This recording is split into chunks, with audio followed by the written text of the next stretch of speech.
印度火车挂满人不算什么，当地轮船才叫厉害，真担心一上去就翻船。印度是一个贫富差距非常大的国家，当地的经济发展和我国也有一定距离。不过印度的人口非常多，再加上大部分人都比较贫穷，所以他们的出行方式非常有限。直到现在，大多数人还依靠火车和轮船出行。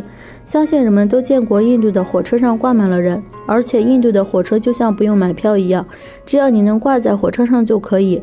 因此我们看到的是火车顶上和窗户周围都挂满了密密麻麻的人。因为这种情况，火车的行驶速度也十分缓慢。但是这还不算什么，看到他们的轮船就明白了。印度的轮船看上去破旧不堪，然而人们在见到轮船靠岸的那一刻就蜂拥而上，就像乘坐火车一样，只要有空闲的位置就会赶紧挤上去。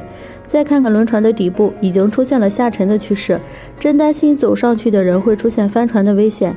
其实出现这种情况的原因还是轮船的数量少，人们的出行方式太过单一造成的，因此要想解决这件事情还是非常麻烦。